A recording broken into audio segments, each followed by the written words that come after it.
sudan idim. Parlaq, güclü, uca. O isə torpaqdan, sakit, ağır, islananda palçığa dönən bir varlıq. Amma mən torpağın içində elə bir işıq gördüm ki, alovumun özünə belə doğma deyildi. Bu işıq mənim deyil, ona məxsus idi. Və o işıq məni qorxutdu. De, kim günahkardır? Mənmi, əzəli eşqini odunu daşıyan, yoxsa insandakı o anlaşılmaz dərinlik? Mən Allaha yaxın idim. Saf ibadətin küləyi çiynimdən təmizcə əsirdi. Heç bir xərq olunmuş məndən uca deyildi. Ta ki o, Adəm, nəfəs alana qədər. Mən ona yolu göstərdim.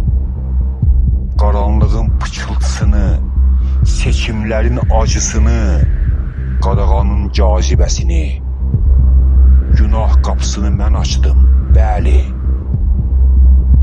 Amma içəri keçib ləzzət alaraq qapanan o olmadım. Mən sadəcə çağırdım, o isə gəldi və geri dönmədi.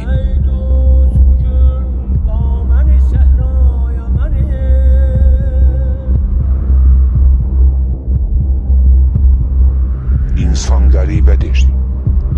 O həm mələyin xəyal etdiyi işığa can atır, həm də qaranlığın ən dərin zövqünə həsrət qalır. Mən ona xəyanət etməyi öyrətdim. O isə xəyanətdən zövq almağı mənə göstərdi. Mən ona günahı tanıtdım. Amma günahın dadını onun gözlərində gördüm. Bax, bu idi məni sarsıdan.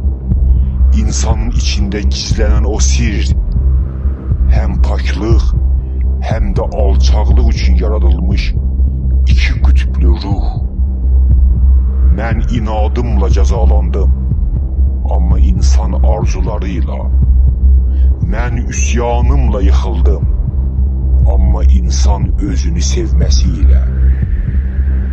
Mən təkəbbürümdə qaldım, amma o öz gücsüzlüyünə aşiq oldu.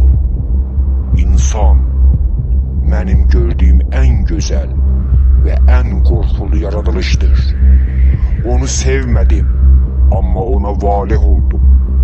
Onu qısqandım, amma ondaki sirlə barışa bilmədim.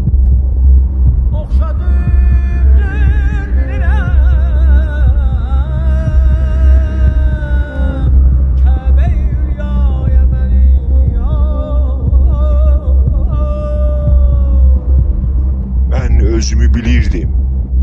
İnsan isə özünü heç vaxt bilmir. Elə buna görə də o məndən daha azaddır. Bəlkə də mənim ən böyük qələbəm mənim insana öyrətdiklərim deyil, insanın mənə öyrətdikləridir.